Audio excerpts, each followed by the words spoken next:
like the other night, and Yeah. I was like wobbly.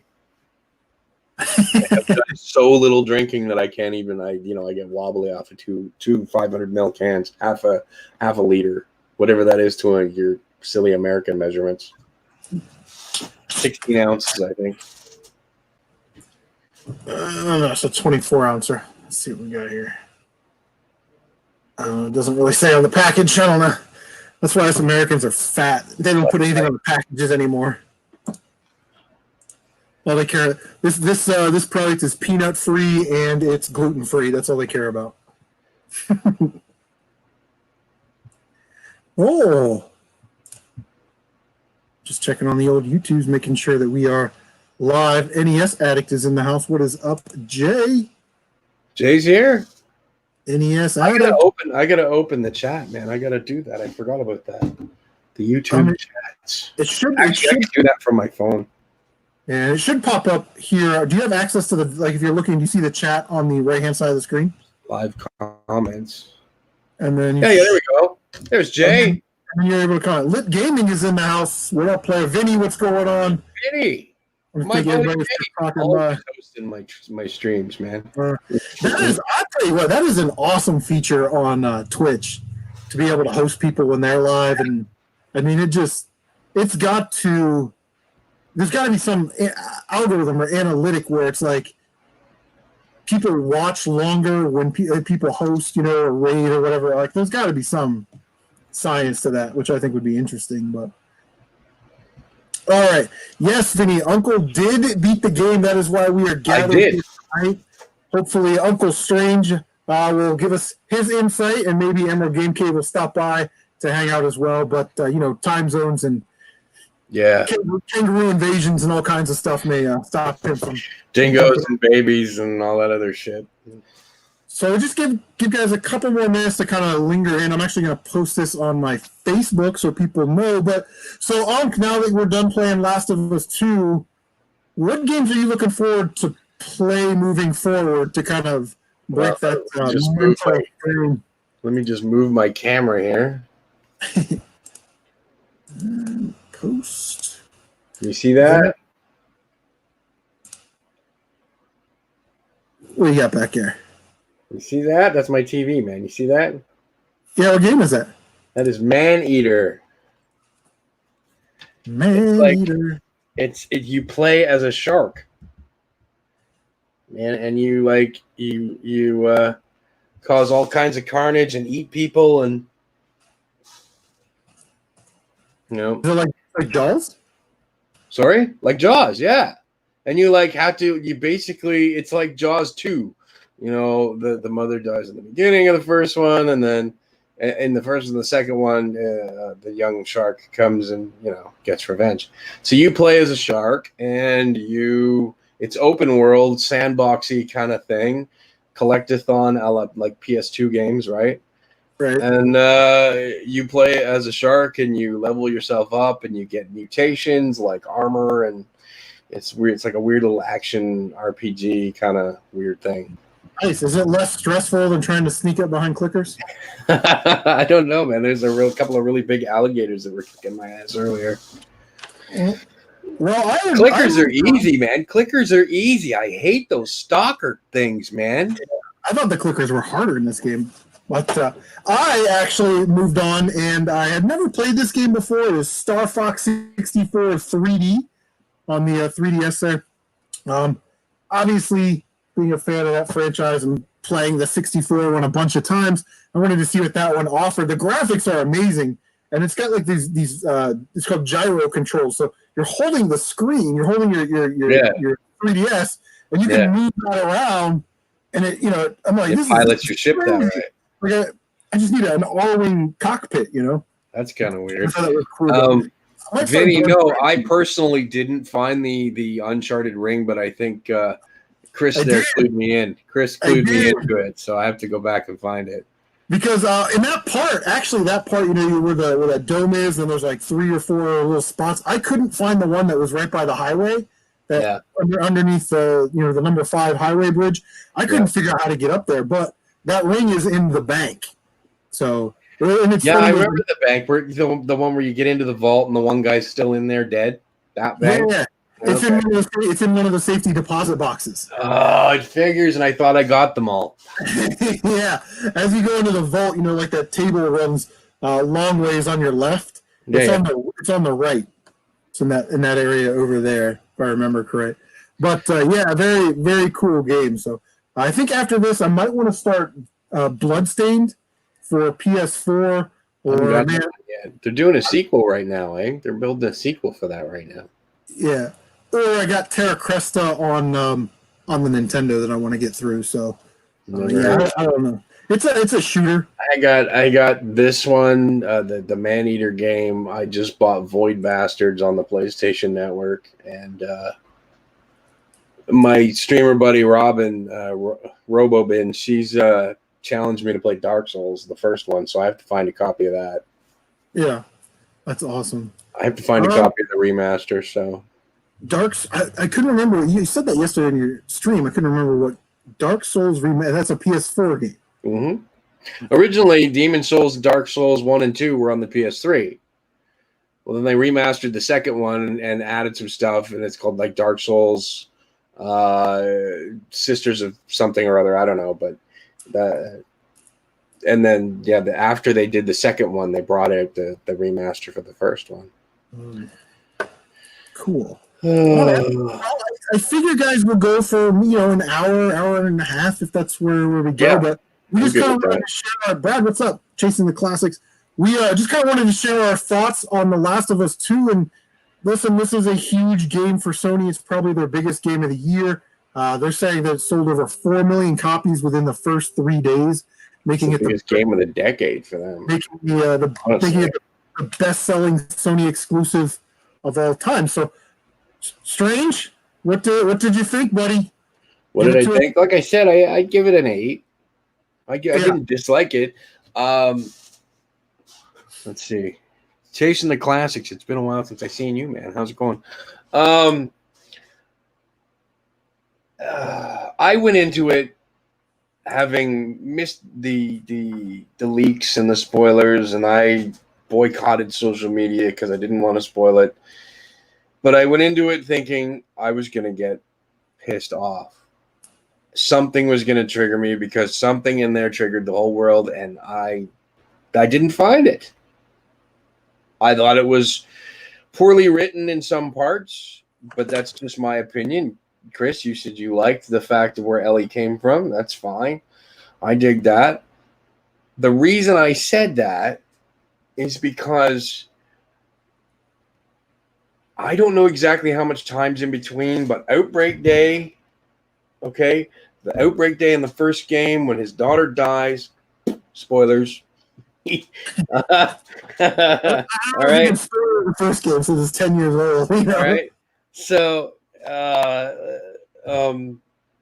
how much time in between Outbreak Day, death of the daughter, to walking through the city with Tess trying to find Robert? How much time is in between there? 15, 20 years? 20 years, yep. Okay. Now, you take that. You've got a gentleman who has been through hell. He lost his daughter on Outbreak Day, and he struggled to survive.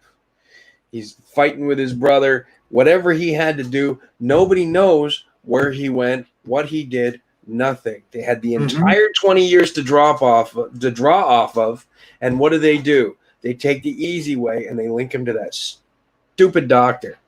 That's why I thought it's not a bad idea. It's just, it's too easy. Yeah, we could have learned so much about Joel. And, well, I guess 2 points. I think they were looking for that link between the first game and the second game. And like I said, I like the idea that the doctor, the guy that we spent the most time trying to creatively kill, is such an important character. Yeah, he ends up being like the greatest. I hope to God that they don't do like Siphon Filter and some of these other series where the third game is basically all flashbacks, and they try and fill up that 20-year gap, with Joel's story and what happened between the first and second game where Joel teaches her how to swim and play guitar. And I hope they don't do that. No, they won't do that because they should have. They didn't have. I'm not saying to go from A to B to C to D between those times in that 20 years, but they could have taken any situation for Joel. They could have given us a small block of time to play as Joel in a flashback to explain what the, like she sits there and goes, "Remember me." Well, at that point, blink, we could have been in Joel's head, right? He could have looked at her and went, "Oh my God, you're her." Whoever her might be, and then play through this immensely really cool flashback. Yeah, I personally didn't like all the flashbacks in this game. I think they just did it to pad the game. Like you said, it's too long. Yeah, and it really sucks because the replayability, it cheapens that. You know what I mean? They took a 30-hour game and they could have made it 22 hours. Yeah. You know, by cutting out. Maybe that's why. I don't know if you could do it in the first game, but maybe that's why you can pick your chapters when you go back and play through the second one. Because you don't want to sit there and play from start to finish unless you're what is it, a sadist or a masochist or whatever. So, yeah, if you want to play through 30 hours on hard plus difficulty, be my guest. Yeah. Oh, my God. Right? That's just insane. And then, grounded mode is so legendary and so synonymous with this game. To not have it in there, again, cheapens the experience. It kind of is in there, but you have to mess with the options. Yeah. It's not just they should have done it. Maybe, I don't know. But I would, you know what, man? Having played through grounded mode in the first one, okay, that was self-torture enough. Now I love it. It's the only way to play the game as far as I'm concerned. Yeah. But The Last of Us 2, there's a couple of spots that really gave me trouble, and I really don't want to play through them on anything resembling grounded mode. Yeah.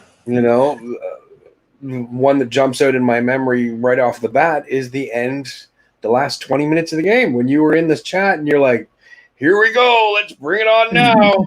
Right? All those combat skills, right? I'm like, oh God, I'm so screwed. Right? There are so many people in that area. And one thing, when you play it again, there's a scene where you go under the train and you lift up the fence and you kind of get into their compound. Yeah. There's a scene where there's a runner and he's like trying to get that guy. And he's like, yeah, what do you think? No, Anthony, you traitor, da da da da da. And that runner is like still trying to run after that guy. If you sneak over there, you can pull the pin out of the concrete, and the runner will go after. Really? After it will cause a distraction. Same thing when they're like, "Oh, you keep acting like, we're gonna put you in the pool, where you can sneak up behind there and lift the pin out." And that runner. See, that makes me think right there. That makes me think that you can go through that whole section and not fire a shot. Yeah, if you get them distracted and you find the path, you know what I mean? Because that's how I felt about grounded mode. I felt the grounded mode was built in such a way that there was only like one or two ways to do it perfectly, because everything else killed you in like 2 shots. Yeah, it was as close to reality as you're going to get. Because I mean, if Joel gets shot in the knee, he's going to go down. He's not going to keep going. Right? I mean, where the hell was his steel knees in the second one? They sure didn't help him then, did they? Right. Enemies. I liked that they kept some of the older enemies in there. The 3 main older enemies. I thought the clickers and the bloaters were definitely harder. I thought the stalkers were harder. The shamblers. Shamblers were awesome. Samplers were awesome. The only thing that jumped in my head about that was the attack of the killer tomatoes. But once you get leveled up, I just hit him with a firebomb and then 2 rifle shots puts him down. So once you learn. Save your rifle shots. I did it with a revolver. And then that great big giant bastard in the basement of the hospital. The best part. I love that part. It was the most intense part of the game because it's so dark and it's like you don't know where you're at. They didn't have one, and the special order it is $64. Holy shit! But if it was there, it was $17. If it was there, yeah, it was. When are they going to get more in? He doesn't know because of COVID. So I don't $64. If you can fucking keep it. Hi. Yeah. 005. Hi, Amanda. The Spy of England. The mouth of England. Yeah, no shit. The Yeah, mouth. we're- Mouth. Shut up. Whoa. You guys need to turn the camera off for a minute? Cars. Vroom, vroom, Okay, truck. yeah. Yeah. Love you too. But Yeah. I said love love that you part too. No, first you're like, yeah. that entire section, like when Nora takes you and you go through that door, I'm like, okay, here we go. All of these people have been down here since the infection started, and then you're like sneaking around and then it's like there's nobody down there except those clickers that are locked in the rooms. I totally missed the part where Nora alluded to the fact that the basement was bad. I Yeah, she said completely we were- glazed over that part. So when I'm looking around the basement, that gigantic whatever the hell that was the last thing I expected. So if you go back in my stream on Twitch and look when he comes out, that reaction is real. Yeah, because that's What the the reaction that I had. I was like, what? What are we doing? Oh, God. And then they give you such a fine. So the first couple times I played that, he's standing there, and I'm running, and I'm trying to reload on the run, and then I'm trying to switch to my shotgun, and I'm just getting ripped apart. I'm like, I was like, this is real effing fair. This is stupid. This is goddamn. I know why people return this game. And then I finally found that room way in the back, so I just sprint all the way back there and changed over back there. But I was like, and then he threw the dude. He ripped that dude off his body and threw it, and that dude just as hard as him. I was like, oh my God. That By the little time gray that dude. was done, I walked out of that basement with zero inventory. I had nothing. Yeah. Except maybe the smoke bombs. Yeah, and I think you left there too quick after you kill the big guy, because you're not going to have to fight that little guy until you squeeze through those doors. If you go all the way back through that little area, you'll pick up a lot of supplies. I have to remember There's a lot that. of supplies in there, so you don't leave naked. But yeah, because then what happens is you go through the thing, and then you go up into the duct, and you crawl through the duct, and then the gray guy that he ripped off his body attacks you. But Yeah. I thought that was the best part of the game, in my opinion. I don't know. What do you think was the best part of the game? Yeah, I love that part. That was probably my favorite part of the game. The reaction that I had, it was completely genuine. I did not see that gigantic fat bastard coming. Not a chance. He showed. I was like, you hear right in the background a little bit, and I'm like, oh great, another shambler or two, perfect. Yeah. And then I don't know what the hell that thing was, but holy crap! Super mutated. Yeah, that was so good, man. I love that. And then I loved that last part where you're in the compound. And I just, the explosive arrows, because I told you I love those explosive arrows. Those are awesome. I was like, every time I pull the bow back, I was like, Rambo, John Jay, let it fly. Boom! Body Watching the animation as the bodies blew up, like the people It blew was up. so awesome. So, if you guys in the stream, if you have played Last of Us 2, kind of give us your thoughts. We'll respond to them. If you had parts that you liked or didn't like, let us know. Let's just get right to it. Get down dirty. What are some of the parts other than the writing that you did not like? I didn't like the sex scene. I thought it was completely unneeded. It's a video game. Wasn't. They could have had a crazy hot kiss and then fade to black. The whole nudity in that. It's not needed. No. I wouldn't say I'm offended because I don't get offended easily, but it wasn't needed. I when I saw that, I was like, if you're gonna give me something like that, then sort of give me all of it. Although I don't necessarily want to see that, so don't give me any of it. You know what I mean? Like, Yeah. Don't give me one little shot. I don't know who or what that shot was for, because they could have easily done the up against the wall kiss above the shoulder, shirt. Sure, absolutely. I'm all for that. Yeah, it wasn't really. I mean, if that was there just to sort of titilize and create controversy, I think that's lazy on their part, really. Absolutely. And then all it alluded to was after that, it was just her getting mad at him because his old lady showed up. Yeah. Right? Yeah. So, move on. I don't know. It was excessive and a little bit offensive. A little bit offensive. Yeah. For me, other than I think your big thing is sort of the writing. My big thing is the length. But I'm with you on the length, man. One of my other pet peeves about this game is that you want me to rely heavily on this dodge mechanic that doesn't work properly. So how you've been developing this game for 7 years and delayed it twice, and nobody said, hey, Neil, you want me to make a split-second decision, but when I make that decision, it costs the character 2 seconds. So especially if they only used it once or twice in the game, maybe we could get through it. The only time that I found that it actually worked was that crazy boss fight in the Burning Village. Oh, against the dude with the sickle or whatever? Yeah. That's the only time it worked half-assed well. Sure, and if I managed to dodge through like a stalker attack or somebody else, it's perfectly fine. But if it works, it works. But it doesn't work like Bloodborne or Dark Souls. You can't lock on a character so that when you dodge, you still remain focused on them, right? Yeah, so when you dodge, you slide out of view and you don't see that they're coming with another swipe, so you don't know to dodge again.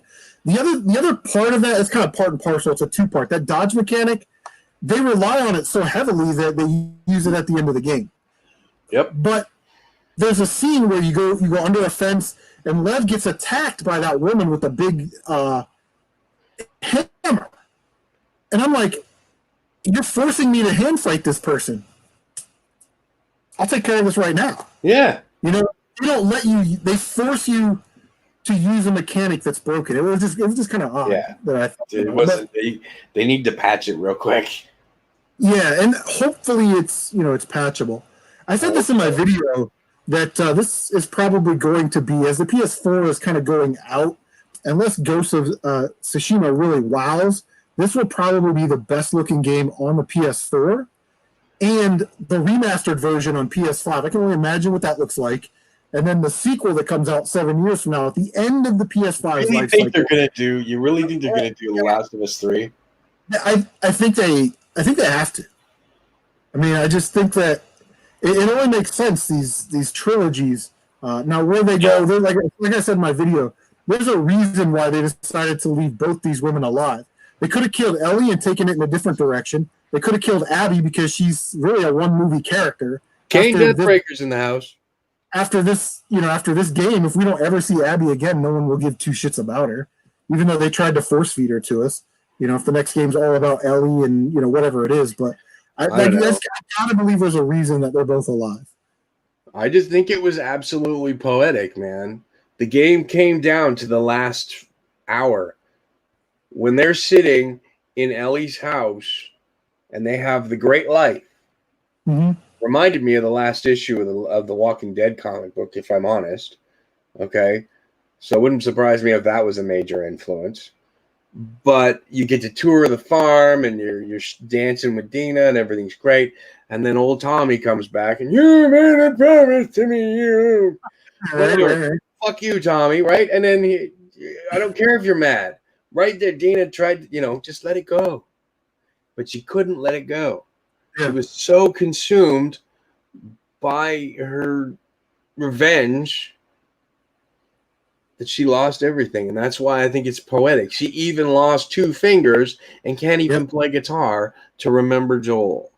Right. One of the things he taught her to do, Something that she could have passed on to JJ or, someone else. Absolutely. I thought that exact moment of the game, I thought that would have been prime for a choice, a branch. You could have said right then as Ellie, Tommy, I think this is what Joe would have wanted. However you want to splice it in there, and it says, "Thanks for playing The Last of Us Part 2. To get the true ending, do this." And then you have to play through the game again and get to that point and then accept the different path. I thought that's exactly what a conversation I had with somebody else not too long ago, 2 days ago, in fact. I thought that would have been a perfect spot for that. And then at the end of the game, I thought that would have been a perfect opportunity to have kill Abby or save Abby and maybe get a couple different endings or cutscenes there. Maybe, and really what they could have done, Sony could have done, was they could have determined on someone's first playthrough when they didn't know any better, what choice would they make, and that kind of would give everybody a database of, how many people would kill people, how many people would, and maybe you choose to save Abby and she gets up and you're like, just go, and she attacks you from behind, and you're forced to kill her, or something like that to get the ending. So you're going to get that ending anyway. You just have to play a section longer. But I don't know. There's Kane says it's the thing. Tommy says go to Santa Barbara. So Ellie goes to Santa Barbara. Yeah. And then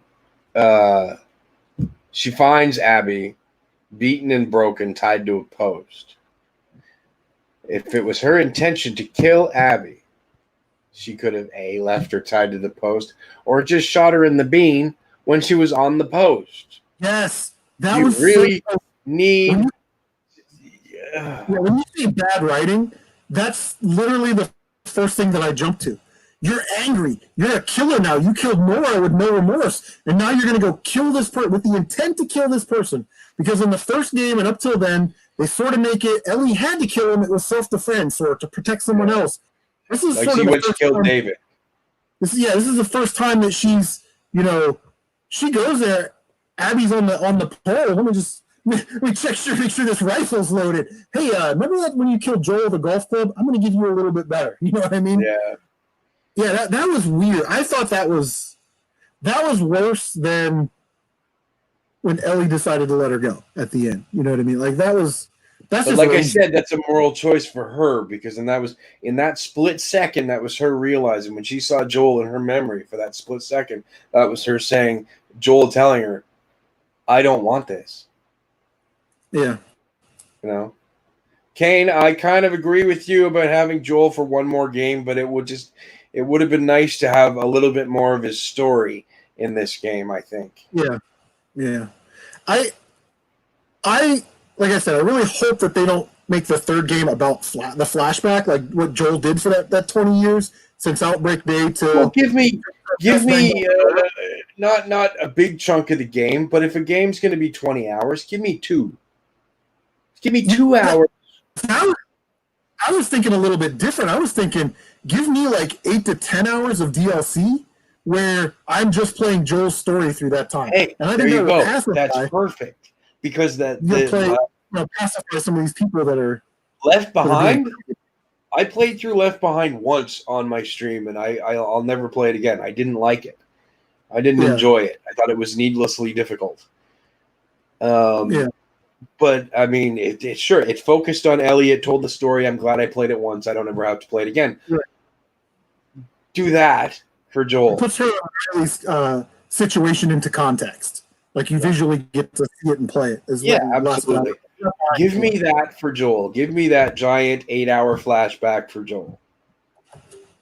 And then that's the end of Joel's story.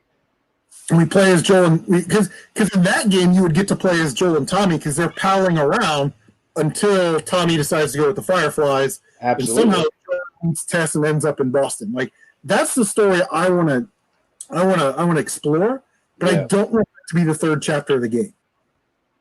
I don't want that to be part 3. You know what I mean? So I don't know. Just kind of me. But other than that, this game, from a technical standpoint, graphic, atmosphere, sound, gameplay, minus a few little. I don't know. Like it's like I said, I give it a 10. I give it an 8 out of 10. It's not. It's not of the same. It's almost the same quality, but there's certain things like the dodge mechanic that knocks it down a few pegs. I mean, how do you improve on basic perfection? I mean, The Last of Us wasn't a perfect game by any stretch of the imagination, but it's a masterpiece.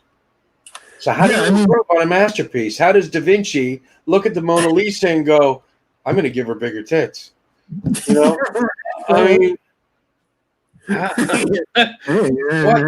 do you improve on perfection, right? You know what I'm saying? Oh! I don't know, There was another part that was so annoying where Ellie and Jesse get through a little situation and they have that high five scene. Yeah. Hated that. You didn't like that. It was Joel and Ellie's thing. Yeah, I guess so. Yeah. Hated it. I don't know. There's got to be something else. There's got to be something coming for Joel because do you really think they're going to do Troy Baker dirty like that? Right, After and all the why- time that he spent with the character, and to die out at the beginning of the game, I can't imagine that they have to have him come in and do something else. right, yeah, because what he did for this game was like that's It- a worth of work. Really, he wasn't in that much. Imagine that's how they would work out the third game now, or just give fans something they want. Yeah, that's what EGC said that too. There's no fan service in this game. Yeah, and this game, we those of us that enjoy this franchise have been looking forward to this sequel before they even announced the sequel to it. Talking and speculating about it, like me and you and Mike and some other guys have. Caxie's definitely in that group, but I just think that with the fan, this game is so huge with the fanfare and the leaks and the Anita Sarkeesian and the delays and the way it was released, and there's just so much about this game, and it's going to go down as one of the most legendary games of all time, in my opinion, just because of all of that stuff. So I hope, like I said, that the third game isn't filled with flashbacks. They did this in Siphon Filter, where the third game you get called in front of a judge, a CIA grand jury or whatever, and they're like, okay, well, tell us about this incident, and then you flash back to that incident and you play through the scene, and then it was dumb. That's why it's the worst game. I never got into Siphon Filter. Dark Mirror is the best one. It's so amazing. It's part Last of Us, part Metal Gear Solid, part Splinter Cell. It's Metal Gear Solid. I played the tits off of that game, man, when it came out on the PS1. The other ones, the PS2 Metal Gears and the PS3s and the PS4, I never got into them. I just completely left them alone. But Metal Gear Solid, I played that game inside out, backwards, sideways. I had the James Bond tuxedo on that motherfucker, man. Yeah, I do love that. That's a game that needs a remake. Mac and Rocks, what's going on? Kane Deathbreaker bringing people who had no business in the video game industry really butting in, and the writer listened. So I'm just going to assume that you're talking about Anita Sarkeesian and Neil Druckmann. Uncle Strange and I actually got up to speed on that before we started the stream. You got to be able to prove it. If you're going to say that she. Well, I mean, bringing in people who had no business in the video game industry. I think Kane made an interesting point to me in a private chat the other day. We were chatting on Facebook, and he said to me, now, Kane, correct me if I'm wrong, brother, but you had said when we were kids playing video games in our basements, huddled around our little TV with our Nintendo, saving the world from Dr. Wily, did we give a shit about sexual orientation? Did we care what the directors thought about politically? No, games were games, and we played them because they're fun. People made them because they want to give people fun, not because they want to make a political statement. Yeah. So I think that's probably what he means when he said he's bringing people in who had no business in the video game industry. And I agree with him on that point. Yeah. I don't know. And, we were talking about this earlier, and it needs to sort of be brought up. There are a lot of slime balls and scumbags out there. First of all, some of these guys giving this game a bad review or a bad take, I don't think they even played the game. I just think that they know that hate sells on YouTube. So they're going to make I hate the Last of Us 2 game so they get views. And a lot of the times, if you notice, they repeat the exact same thing that another YouTuber says, like, Angry Joe. If Angry Joe says something, they say it's almost the exact same verbiage. It's almost plagiarism, actually. But if you are a fan of the franchise, this series is about Ellie. At least these first two games should be. Yeah. And so you should be surprised, one, to play as a woman in the second game, and two, it shouldn't matter if she is a homosexual. Almost like homosexuals didn't deserve to survive the pandemic. But again, as we talked about earlier, that wasn't a secret. We learned that in the first game about her. Yeah, that wasn't a secret. That wasn't the thing. All right. Kane said, "If they want, make every statement you. If you want, make every statement you want, but make the story better." So, in other words, think about it like this, okay? On the release of the last Harry Potter book, okay, because I love the Harry Potter books.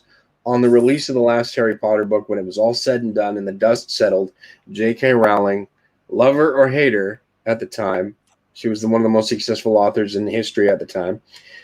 Months after that, she decided to go on record publicly saying that Dumbledore was gay. Why does that matter? Because from the time Harry was 8 years old or 10 years old or whatever it was when he found out he was a wizard, all the way up to the very end of the 7th book, there was no indication. None whatsoever. It was a wizard it was a young wizard and an old wizard trying to save the world, right? Mm-hmm. And I thought that him being, whether or not he's gay, has no bearing on the story. And all it did was invite pedophile jokes about Harry and him. So it doesn't make the story better. So why bother? You know? Yeah. Regardless of whether it's gay or whatever political standpoint that you want to put in a game or into any sort of medium, if you want to put it in there, do it not because it's fashionable to do it, but do it because it enhances the story. It enhances the story and the character, not just because you think that you need to reach a certain demographic to, gain clout or popularity or sell a couple more units. I think that is just as exploitive as, I can tell you right now, you know it as well as I do. The first 10 minutes of the game, they pissed off the LGBTQ community because they alluded to him calling Ellie a dyke. Yeah. So then the whole world would blow up because of that. Yeah. Right? Everybody gets pissed off. Sure. And, to think that, and I want to believe that they want to kind of show that all different people will have survived the pandemic. And like you alluded to before we went live, your survivability, your ability to survive is really the single most important thing exactly in this world. Everything else goes out the window. People are going to survive. Racist people are going to survive. Small, scrawny people are going to survive. Big, strong people are going to survive. But some of those people are going to die. You know what I mean? Just because they don't have it. The fact that, and again, I didn't dislike Abby as a character, but she gets a lot of hate for being, manly or whatever. And I'm thinking, when I saw it, I wasn't even thinking any of that. I was like, well, this asshole killed my dad. I've had 4 years to think about it. My room is literally across the hallway from a gym, a world-class gym. I mean, yeah, I would be lifting weights every day, probably twice a day. Absolutely. What else am I gonna do? Sit down and play Nintendo? We'll ask Robert Payne, how you doing, buddy? Good to see you. I don't have that kind of time. So there's a reason why she looked that way. She is very determined to get her revenge. What else did she have in her life? She had her part in the Michigan militia or whatever you wanted to call them, right? Yeah. The Wolves. Mm-hmm. So what else did she have? I don't know. Just singularly focused on that one goal. I would be that way too. And before we were talking about Lev, and you were saying something about him maybe being transgender. I didn't catch that in the game. They alluded to that because just share that and tell everybody what's kind of going on. This is my outtake from it. Okay, I have somebody in my family, so I kind of get the struggle a little bit. I mean, I don't disagree with it. It's just difficult for me because, my kid, right? My kid's having a rough time right now. So a lot of that stuff sort of stands out to me, right? So when Lev sat there and said, and I love that character. I think Lev was an amazing character, little archer, ranger guy, quick little nimble thing.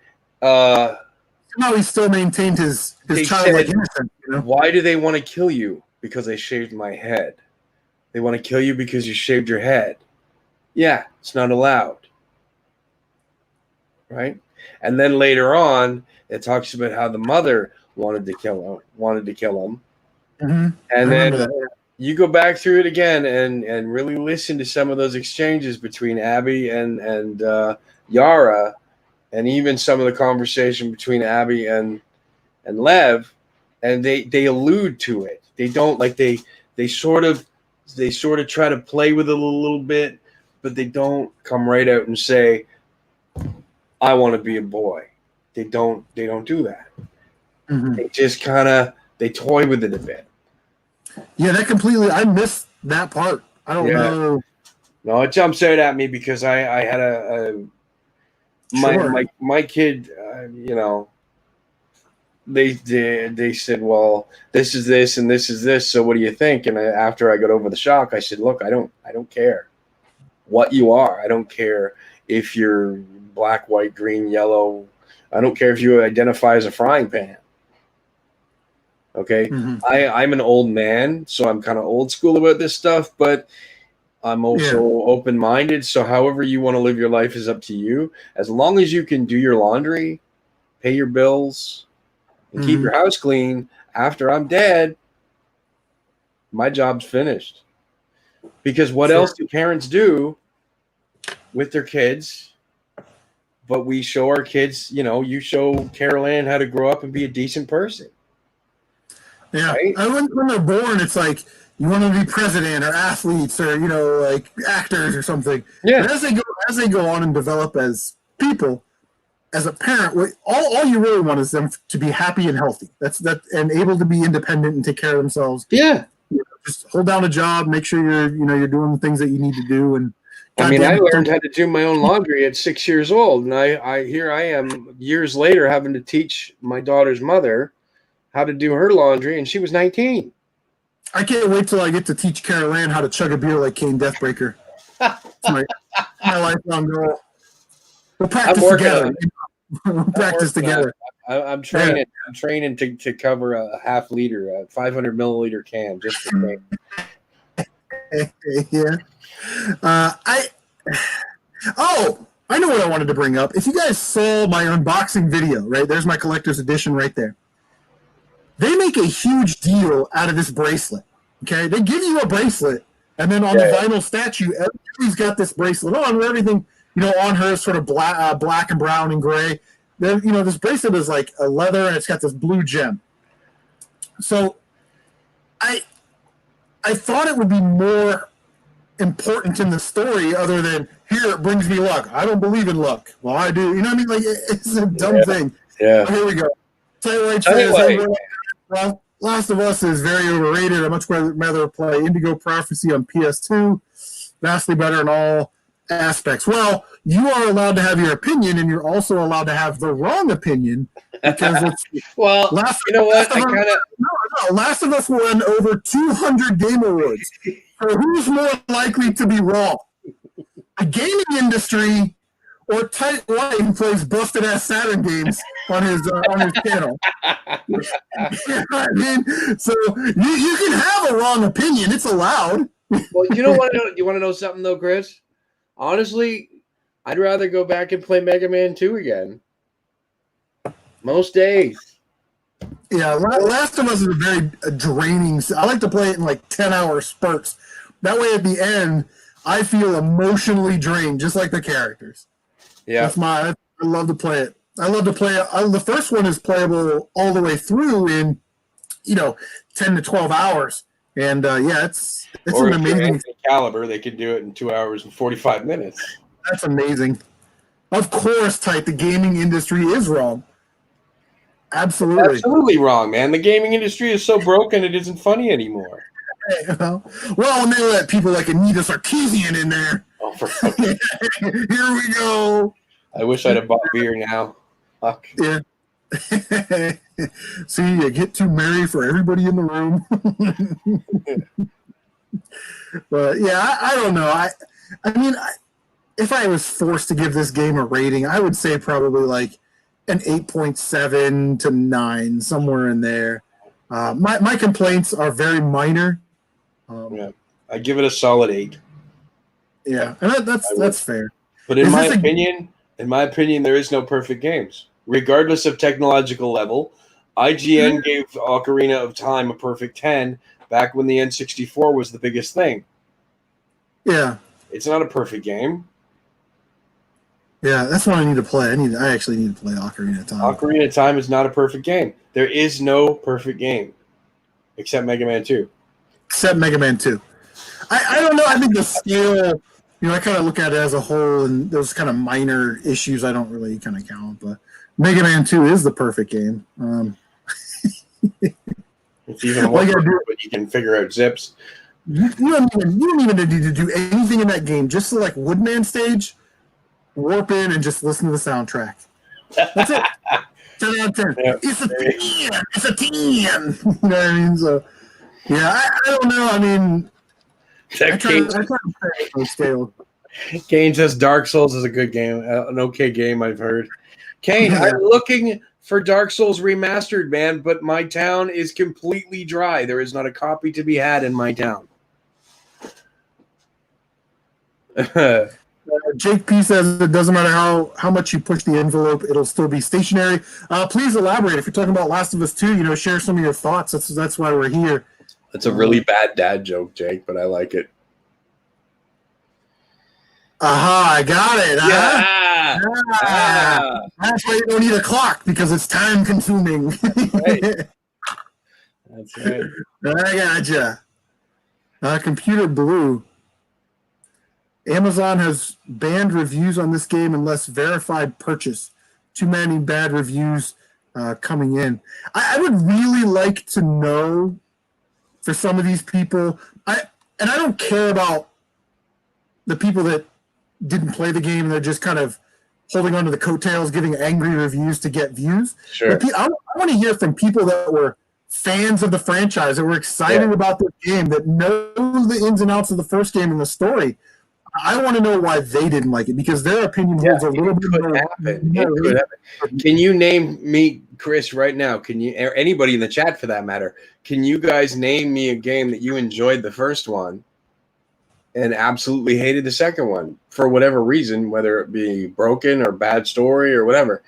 Any game that you thought was really, really freaking good for the first one, and the second one was crap. The only one I could think of, and we talked about it earlier, was Metal Gear Solid. Metal Gear Solid 2.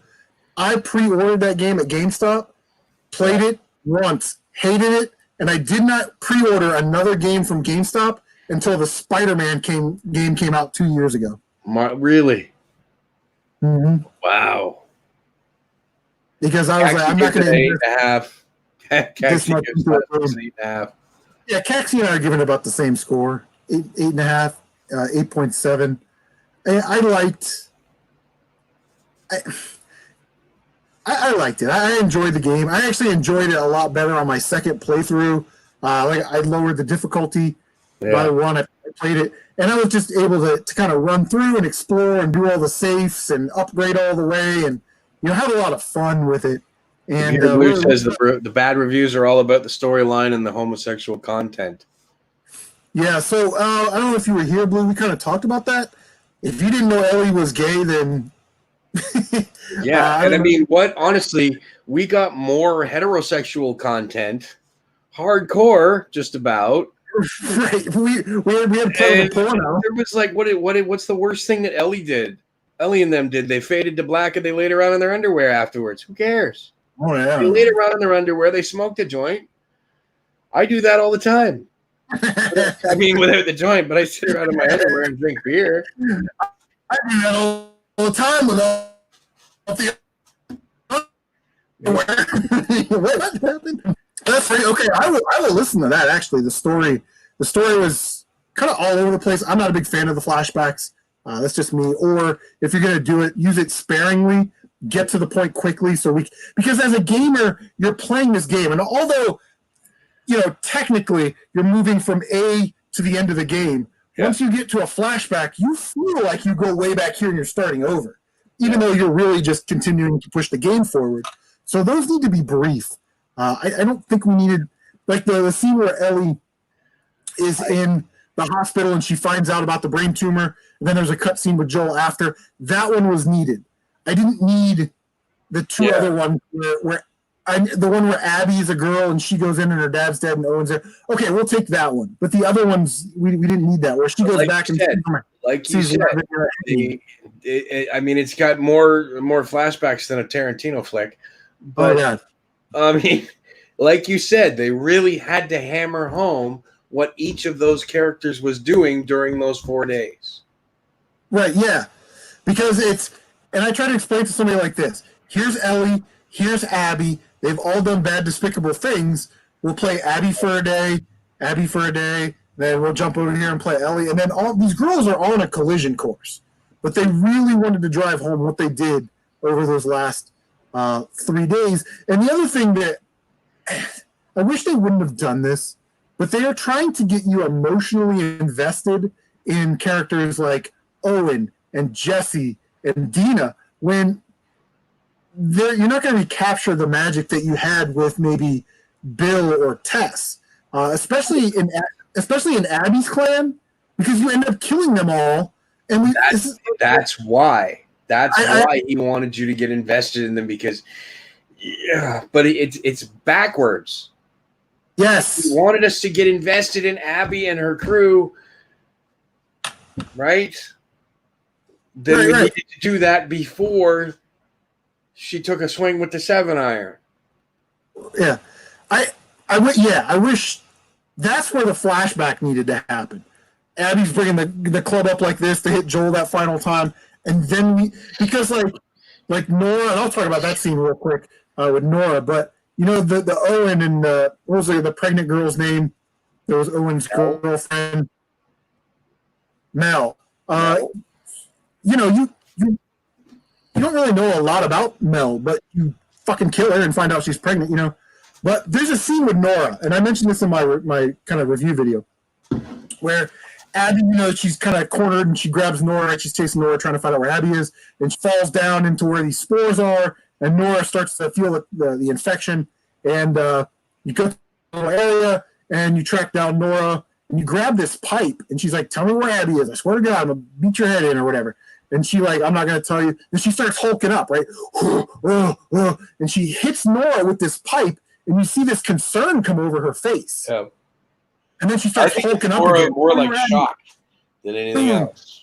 Yeah, she's capable of that. Because again, you know, Ellie's character is, this is self-defense all the way. So it's okay if we kill all these guys. To hell with their families. Sure. You know, this is sort of that moment where she could have exercised mercy and decided that she didn't want to. And that's sort of where I think Ellie kind of made this turn into Joel territory. And that's the whole point. She lost lost everything. My one of my best friend's son's huge fan of the game. But the day he finished it, he didn't spoil anything for me, but he said, I hated it. He hated the ending. Me personally, I liked it. I didn't mind it. It wasn't perfect. Yeah. But Ellie got what, you know, the old saying goes, you reap what you sow. Sure. She could have stopped. Mm-hmm. She could have dealt with her PTSD, right? She could have lived on that farm forever, had her family, watched the young lad grow up, you know, white picket fences and all that crap. She couldn't do it. How much of this blame is actually on Tommy? Because Tommy should have known better. Tommy should have known that if he went out to that house and played with his bullshit, Ellie wouldn't be able to stop herself. So I put a little bit of that on Tommy as an influencer in Ellie's life. A little bit. Just a little bit. But ultimately, the decision was hers. But absolutely. Yeah, it was crazy. Sorry. Tommy came in there, right? Beat to shit, crippled, right? Yeah. What does he say to her? She said, no. You made a promise to me. She said no. And he's like, well, fuck, I can't go. Right? So, you know, what's she going to do? That's his Dina gave Tommy an out. If Tommy felt that he was pushing too hard, Dina said, hey, you know, we don't do that anymore. We're not in that business anymore. Tommy then could have realized what he was doing and said, you know what? It's okay, Ellie. You know, I think Joel would be okay. Joel would want you to be happy. and walked out Tommy and left should have her. known that. Yeah, so Tommy is not innocent in this either. No. Emerald Game Cave in the house. What's up, buddy? The ironic thing is that she did nothing and stayed behind instead of going after Abby. She would have died because she was tied up. Yeah, Abby would have. Yeah. We talked about that. If her intent was to go to Santa Barbara to kill Abby, when Abby was tied up on the pole, why didn't Ellie just plug her a couple times, and that would have been the end of it? Absolutely. You know, you got to finish Lev too. Michael, how's it going? You don't want him getting free. You know, and coming after you. You don't want Lev to come after you, so you got to kill him too. Abby grew a brain. Abby grew the brain. Man, she really did. In that last scene, she said, I'm not going to fight you. I'm not going to fight you. This is done. We're out of here. Lev's hurt. We're done. Ellie forced her hand, man. Abby wanted nothing to do with it. And, you know, a lot of that, too, I think, is that Abby left the wolves. You know, Isaac got killed, and she was out.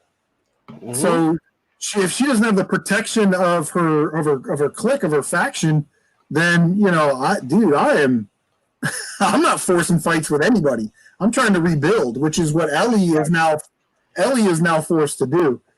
Computer Blue says 5.1 user rating. I don't know what user rating means compared to some other type of rating. Does that mean people that have played it are giving it that? Well, here, I got an idea. The Middle East has banned the game because of the homosexuality. I didn't think there was that much homosexuality. I mean, there's that kiss. And then they danced and they faded to black. Pretend sleep together. Emerald, 8 out of 5. So Emerald and Caxi, we're all pretty close to on our rating. I give it an 8. I would say if you hold a gun to my head, I'll give it an 8.2. Yeah, Metacritic.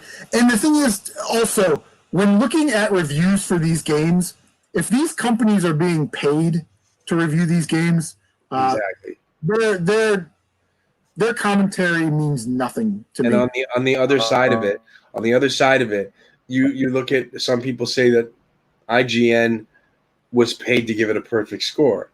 IGN's been accused of that countless times, whereas Computer Blue here, he says 5.1 Metacritic review. Here's the thing. Metacritic is an open forum. Anybody can review a game, okay? Yeah. Like user reviews. So, and it affects, the 5.1 is an average score. So anybody could go in there, whether you played the game or not, give it a 2 or give it a 1 or give it a 0.5, and it affects the average rating. Right, and there's a level of anonymity. Right, I just told you I would give the game like an 8.7, but if I want to be a dick, I could go on the Metacritic and go, "Yep, it's a 1." Mm-hmm. Absolutely. You know, there's zero accountability and stuff like that. So let's look at this here. Okay, I'm on the IMDb. I want to see reviews of people that have actually played the game, not like. And I'm not saying Angry Joe or Gerard or any of these, they do this, but since they're bigger YouTubers, they have a lot of time. They don't have a lot of free time. You know, if somebody plays the game for them and maybe they jump in for a couple hours and they get the notes, their review doesn't mean shit to me either. Okay. Because they didn't sit there and play it from credit to credit. Yeah. Check this out. Okay, I just logged into a movie site I go to get all my movie trivia and stuff from. It's ratings. It's like Metacritic for movies. IMDb.com. Check that out. I don't know if you can read that. See if it focuses in. Last of Us Part 2, yeah? All right. And we scroll up. Come on, scroll up. I'm going to try and put you on the big screen. Right. There we go. That might be better. Even here, come on. Come on. So it says 7.7 right there out of 10. So the average score that 10,000, the average score out of 10 based on 10,000 reviews or ratings, 7.7. Yeah. Computer Blue saying, like you said, Chris, you don't believe the critics either. That's good, man. I like people that can formulate their own opinions after they've experienced whatever it is. The movie Black Panther got a 10 out of 10 on Rotten Tomatoes. The critics didn't want backlash if they gave it a bad review. Man, I wish I knew more. I agree with what you're saying. I wish I knew more about how they evaluate evaluated their numbers. You know what I mean? Like, Yeah. I like, so for like graphics, gameplay, sound, all that stuff. There's technical aspects other than the dodge mechanic. I would give Last of Us 2 like almost a 10 somewhere. But there are glitches. That doesn't mean that I give it. Oh, it's got one glitch, so I'm going to give it a 4. You know what I mean? Like, No. that's not really how I evaluate things. Actually, that water gun better be full of beer, man. Yeah, better be a beer gun. Emerald says 2 gripes on how Joel went out and Abby as a character as a whole. No build up, just lazy story writing dropped us on us. We are expected to care with limit. Yeah, and we kind of hit on that about trying to build those relationships. Joel, I have no problems with the way Joel died. Like I said in my video, you cannot live in that world for 25 plus years, do the shitty things that Joel did to the people that he did it to, and expect to live with some type of impunity. Like, nothing bad's going to happen to me because I'm Joel. No, you are good. When somebody comes to kill you, which would be an amazing sort of plot if we're talking about Joel's first 20 years, right? A bunch of people trying to kill him. When people come to kill you, they're not going to be nice about it. No, not in the least. Well, that is what I expected. Not all heroes get to go out and especially on their shield and back. His chosen profession. His chosen profession, right? He's a smuggler, for Pete's sake. Yeah. Right? How many people are after Hunt? Somewhere. Exactly. Yeah, you just can't live that life for that long and expect to just not have consequences. And like I said in my video, all these great stories of heroes or good guys, they follow the path, right? Like the kung fu movies and action movies and all these movies and stories, they have the same thing. The character has to go through some type of loss in order to grow. In order to reach their potential, one of the elements is that they have to suffer loss. They have to understand what that means. In Star Wars, it was Obi-Wan dying. Mm-hmm. In Jurassic Park, it's when the lawyer gets killed because everybody loves lawyers. But every story has that. In Kill Bill, not only does she die, but she believes that her baby died. So these are all elements of that story, along with mastering your techniques and taking on foes that are stronger than you. But I didn't like how this game called back to and relied on set pieces from the first game and movie culture. I dig the whole bit where she called him out for lying, finally. Yes. Because that look on her face in the end of the first game told me right there that she knew something was up. Yeah. Well, at least she knew enough not to believe him, and that she had to go back to the hospital and find out for herself. Yeah. Yeah. And the way that first game ended, that was amazing. I mean, again, that is an emotional pop, because as a player playing it for the first, I remember playing that game. I'm like, man, this game's kind of dragging on forever. And we get out of the hospital, we shoot Marlene in the face. Joel tells a story, and then we get out of the car because it breaks down. I'm like, God, here we go again. And that last sort of walking scene, when you first play it, you don't realize that that's it. You just think we're continuing. And then you get to the end, and she says what she says, and he says what he says, and you see that look on her face, and then credits, and you're like, oh my God. Yeah, motherfucker lied.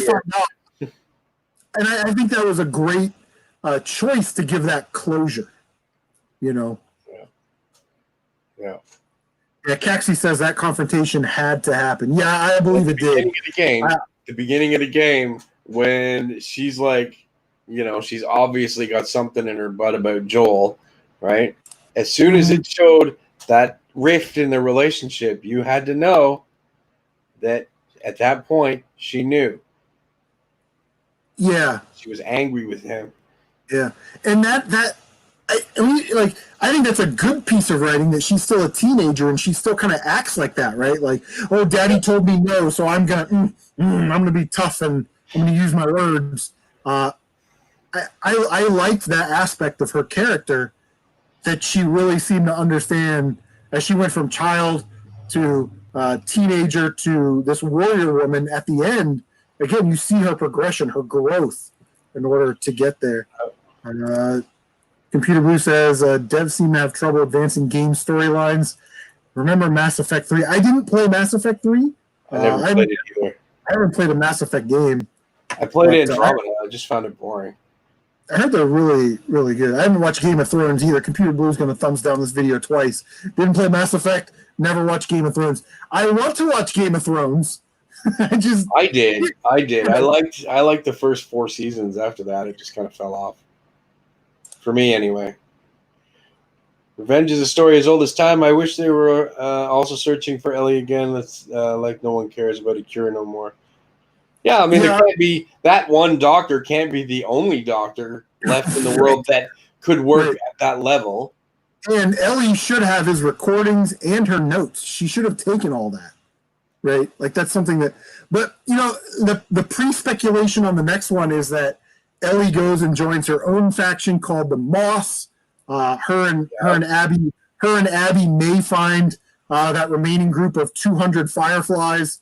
That we heard about. I actually, when they said that over the radio, I thought that was the Rattlers screwing with them.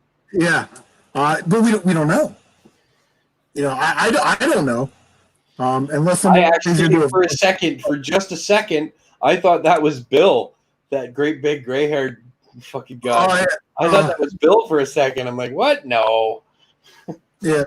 I don't know. Maybe there are, and I mean, there's got to be another doctor. And maybe they can find. You know, maybe it has the Return of the Jedi happy ending, where everything gets resolved. You know, they find a way to get the vaccine out of Ellie without killing her, and her and Abby, Abby fall in love. And then at the end, we see Anakin Skywalker and Joel in translucent form waiting in the Ewok. I don't care as long as it doesn't have any dancing fucking Ewoks. I'm okay. Yeah, it'll be 10 or 20 years later, and Ellie's yep. Check the guitar at the end. She'll test on her own blood. Mike said, "Feel part 3. It'll be like 10, 20 years later, and Ellie is the leader of a new group called the Moss. Check the guitar at the end. She will test on her own blood. She will test on her." Caxi, that right there, that was an extension of what I said. What you just said, I loved the scene on the porch where she said she'd like to try to forgive him. That's an extension of what saved Abby's life. It was that conversation, right, that got her to let go of Abby's neck. Mm-hmm. And that conversation really did kind of hit me in the feels. And again, she doesn't understand why adults sometimes make the decisions that we do. Yeah. And in that moment, I think she figured it out. And then, I mean, there's no way anybody else in their right mind would do anything different than Joel did in that first game, especially after dude already lost his kid. Right. All right? Yeah, for sure. You can't go across the country in that sort of environment and not become attached to, you know, your cargo. Right? Yeah. And he had, you know, there's 20 years. Like, at the end of the first game, like, you know, when Sarah gets killed when Tess knocks on the door in the first game, right? That 20-year gap. It's not like they left Sarah out there and Tommy and Joel ran away. Yeah. They took her body somewhere, grouped up with some people. Yeah. You know, somehow they ended up they had a burial or a ceremony. Okay. Kane says dancing clickers. Perfect. Tommy went back to the house at some point and got that photo. Yeah, absolutely. So, yeah, it's crazy, like the amount of awesomeness. Do you want to know what I thought when, in the farmhouse, Chris? When you see Dina and Ellie's farmhouse, and I got to the top of the landing, at the top of the stairs there, the first thought in my head at that moment in time was, is this the same farmhouse from the first one when she buggered off with the horse? And they found her at that ranch. Oh. In the first game. Remember that? I stood at the top of the stairs, and it just gave me a flashback of having to, like, hunker down on the stairs and shoot those motherfuckers with the bow when they busted in the house. When I played that scene and we got to the top of the stairs, you know, if you're walking up the stairs, there's the bedroom on the left and the bathroom on the right. Yeah. And I definitely got the Sarah vibe, because in that first game, you walk out of Sarah's bedroom, Yeah. and the bathroom is directly across the street, and across the hallway, and the stairs are to your right. So I'm like, this is, and that's important when they take set pieces from the first game, apply it to the second game. I didn't actually kind of like that kind of stuff. Oh shit! I want to talk about this before we jump out of here and start wrapping it up. There is a scene in the first game, if you haven't played it, where you play as Ellie and you're trying to sneak around the restaurant and you're trying to kill David, right? Yeah, yeah. You sneak up behind him and you stab him, and then he gets pissed and pulls out. Right? So in the second game, you're playing as Abby, and when I walked back there, and I saw, and you kind of hunker down and you see Ellie kind of walking around, I'm like, they're gonna make me do something that I don't want to do. Yeah, I know. I thought that was it. I thought I was gonna have to kill Ellie right then and there as Abby. Yep. But that set piece reminded me of that David scene, and then I started thinking back to all the other things in the game. It's like these are just reskins of houses and businesses from the first game that they've, instead of saying Jim's workshop. Anti on the graphics a little bit, but yeah, it's the tattoo. Oh, that was the other thing. When in your playthrough, there was a note about some guy that left his safe behind the dumpster, and it's right there by the tattoo shop. If you go straight through the back of the tattoo shop, caddy corner to the right, there's a fence. You go over that fence, there's a movable dumpster. Behind that dumpster, there's a door. Okay. Inside there's the safe. I'll probably end up doing what you did and just like play it on my own and dial back the difficulty and just explore everything. Right. Yeah, it's so much fun. Because some of the combat in that game, it was just ridiculous. Ridiculous. What they did, I think, was they really tried to overwhelm you with the enemies. So in the first game, there may be 4 or 5 enemies, and if you can stealth kill 2, then you only have to deal with 3. In this game, it's like you try and stealth kill 1 enemy. There's an enemy there that's going to see you. Yeah. I mean, I died. I played on grounded mode. Caxi can attest to this. He was there. You probably were there too at one point. 54 times in 2 hours in the financial district of the first game. I can't stand that part of the game. It bothers me, but I know how to do it now. Right? Yeah. So, the whole game just felt worse than that. Mike says Joel is selfish, would crave for some form of redemption for Sarah. So he saved Ellie, but by doing this, he set in motion the events of his own demise. So that day Sarah died is the day that Joel died. That's pretty profound, dude. Yeah, that's some deep shit, man. Have you noticed Ellie has Joel's revolver when you upgrade it? It has a blue handle exactly like David's machete. Nope. I didn't notice that. I noticed that. Okay, so some of the other game mechanics that I wanted to ask your opinion on there, Uncle Strange. High grass proning and the GD dogs. What are your thoughts? Fucking dogs. I hate the dogs. It makes the game a little more realistic because it makes sense that there would be dogs, right? But I mean, so the first thing I did after getting mauled by a dog was I would stealth kill the dogs with an arrow, ping, right? And thankfully, it didn't take much to kill them, right?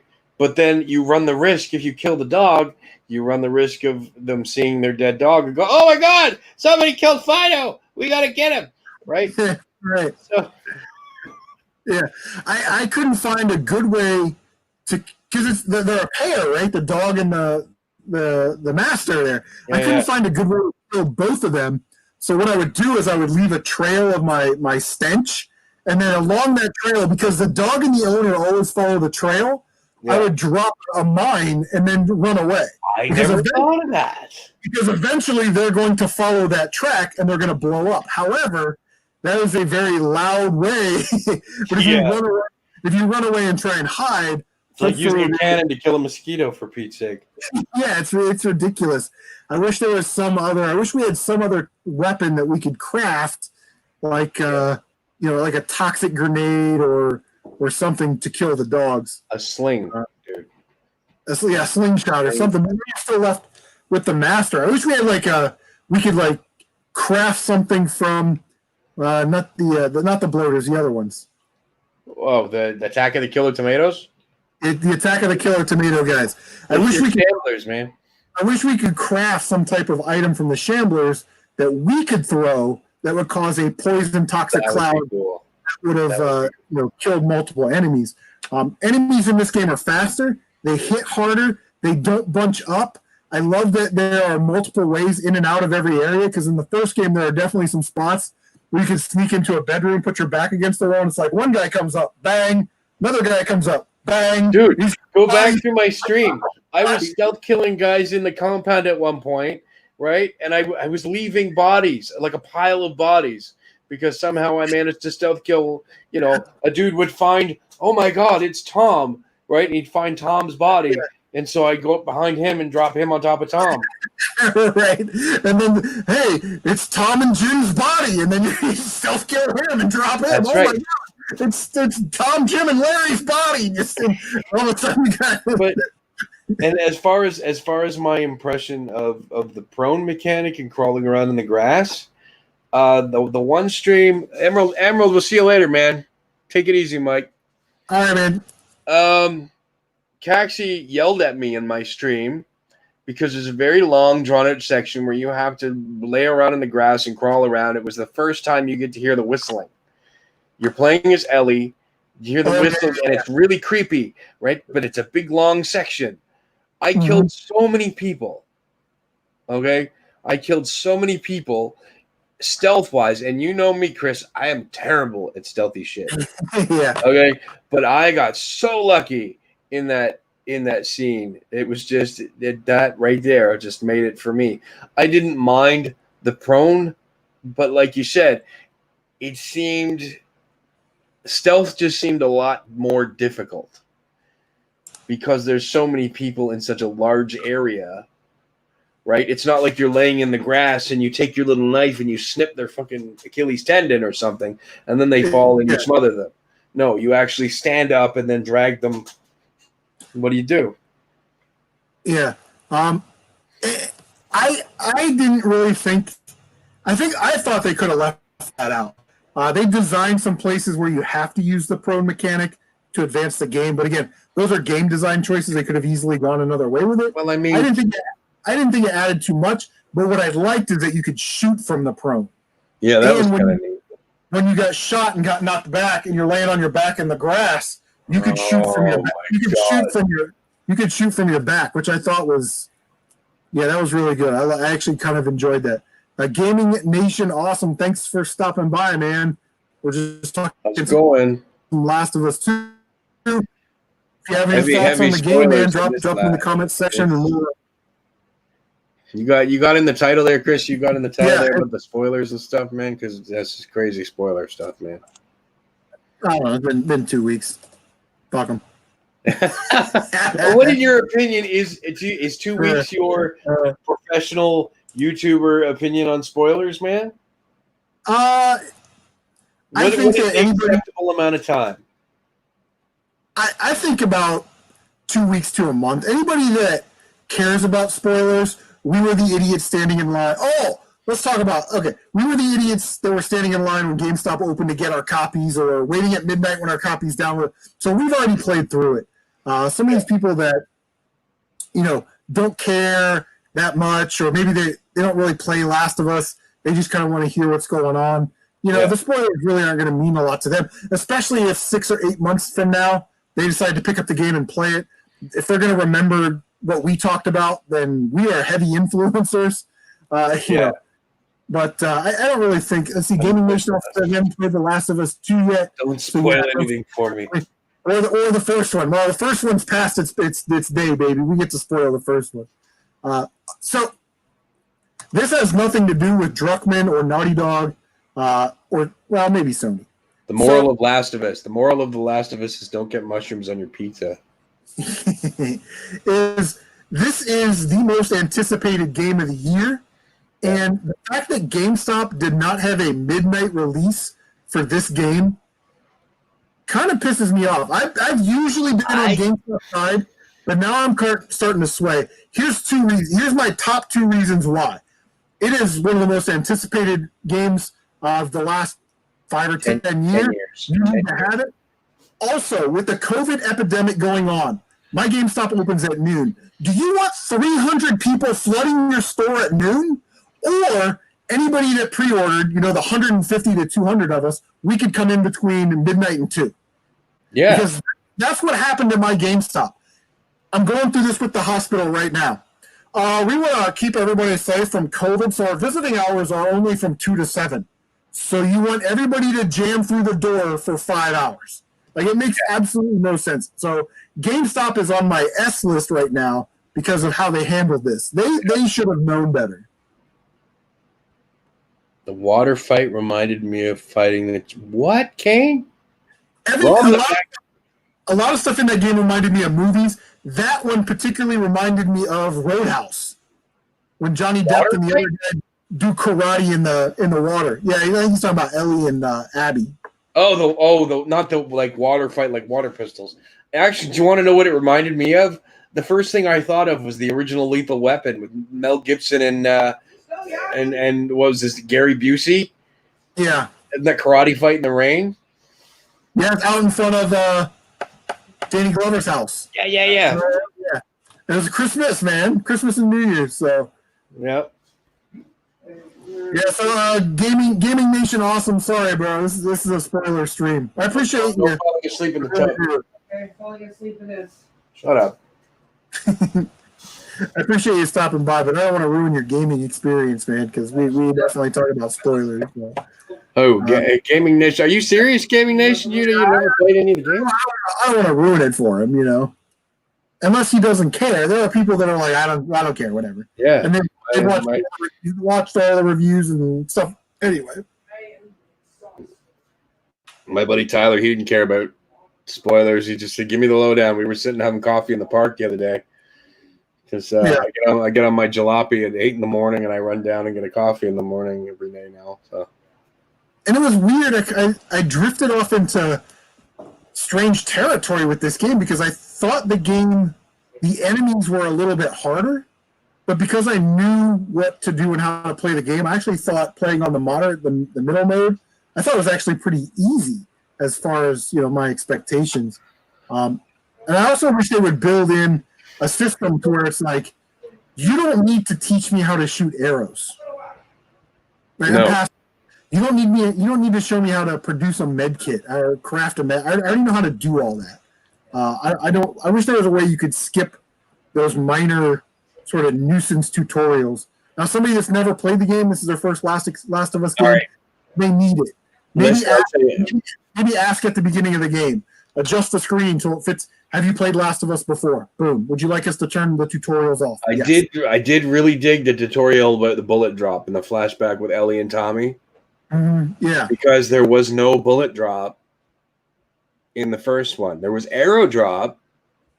Yeah. You shoot an arrow, right? Actually, I don't know. There was an arrow drop in the other one. Yeah, in the first one, they have like arc. It was telling you about the arc. And then when you strengthen the bow tension, it flattened the trajectory out a little bit. Yeah, you kind of it showed that, but the dot on the thing when it showed a dot in the clicker's head or whatever you were aiming at, that's where you were going to hit. So there was no real arrow drop that you had to compensate for. But in this game, you had to compensate for that until you decide to do your upgrades on the bow, and you will upgrade that, and there'll actually be a rangefinder. Really.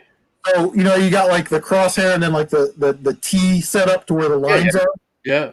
When you do that upgrade, when you put it on the enemy, it'll show you on that T scale where the arrow is going to hit, so to pull it up or put it down. Okay. It's a great upgrade.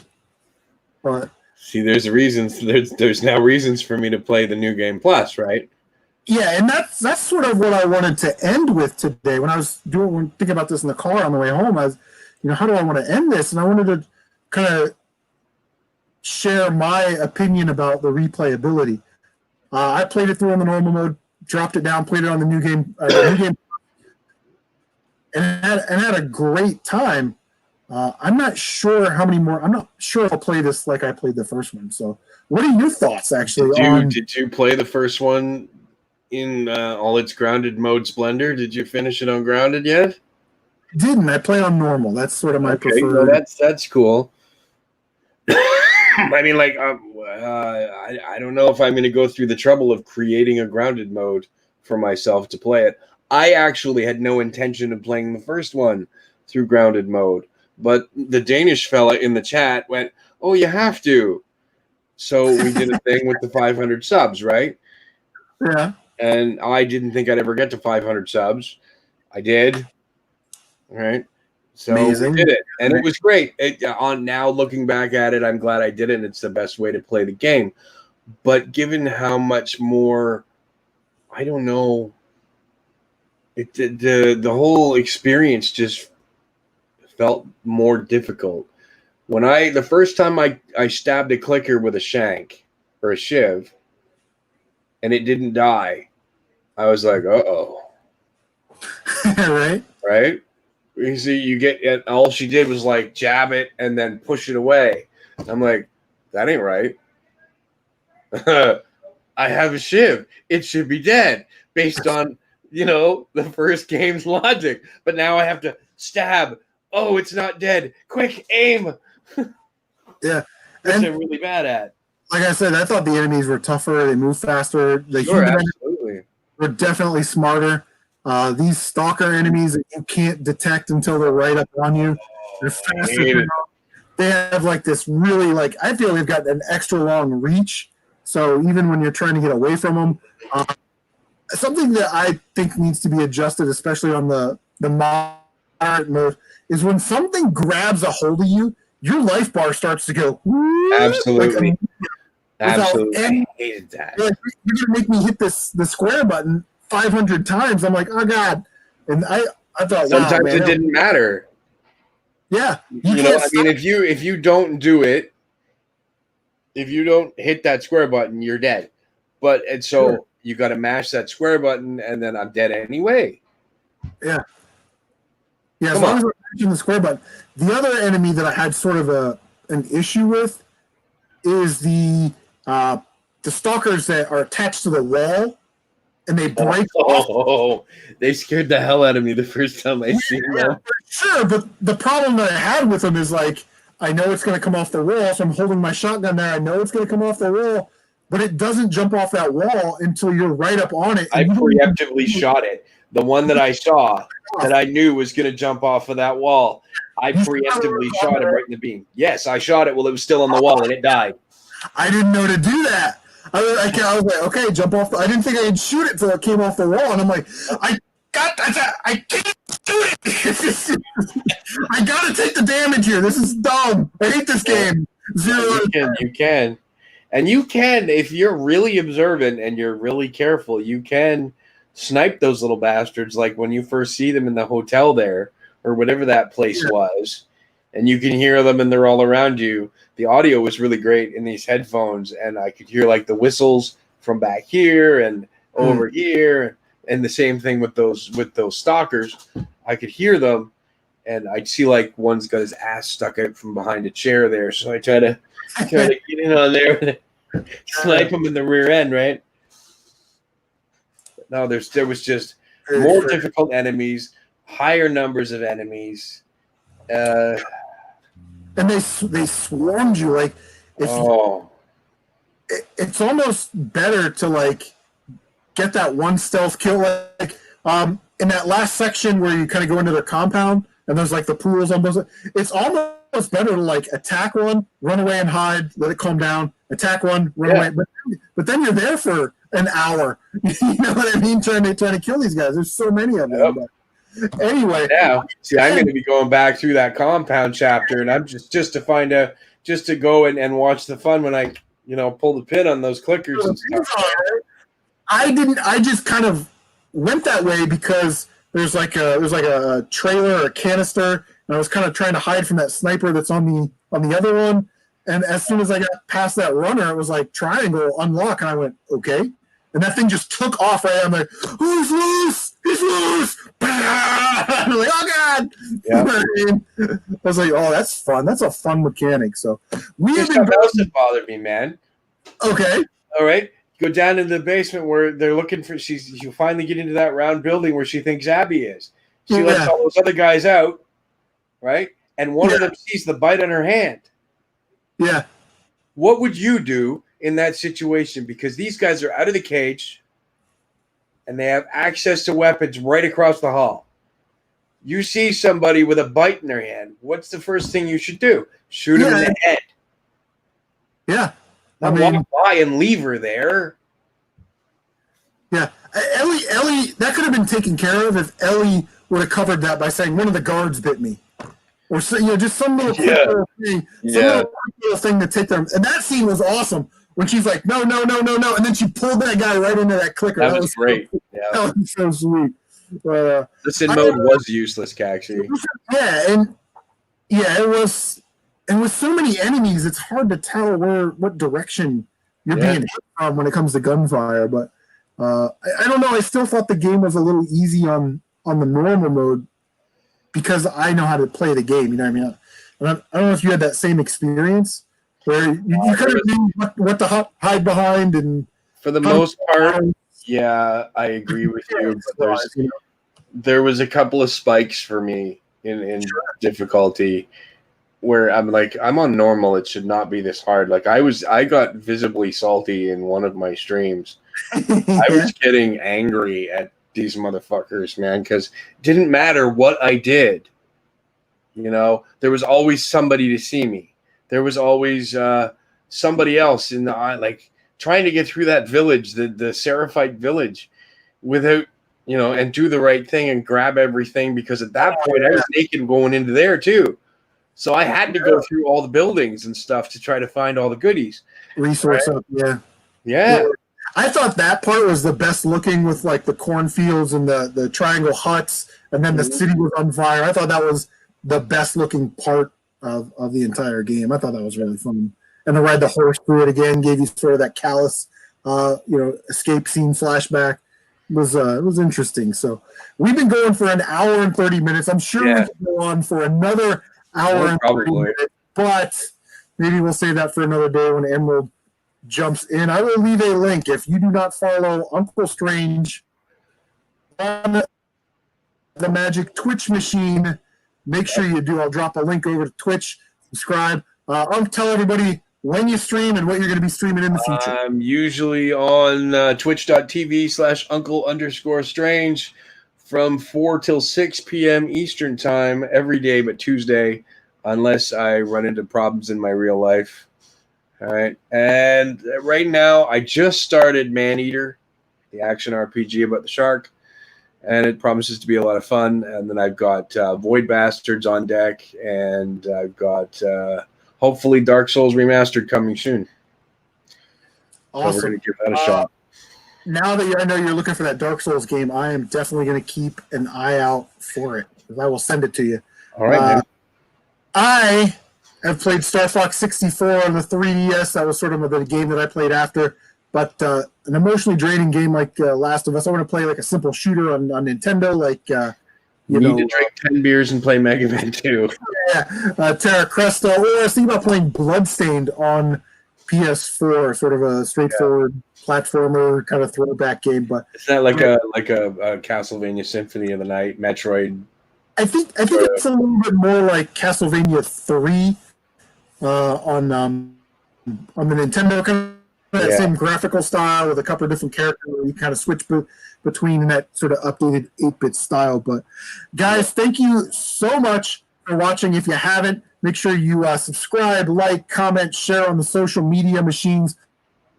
All of it helps. We are making a push for 5,000 subscribers, and I will let it out of the bag. Where are you at now, man? 5,000 prize, our 5,000 subscriber prize will be a copy of Mega Man X on the Super Nintendo that will ship to anywhere in the world. I am at the 4,350 range, somewhere in there. Let me take a peek. You're going to give away a copy of Mega Man X3. Your copy. Yeah, we're at 4,350 copies. I actually have 2 copies. I have the one that I found and I started the channel, and then I found one at VGMX, which is a game store locally for like $64, but I get 10% off, and I had a $5, so I got it kind of cheap.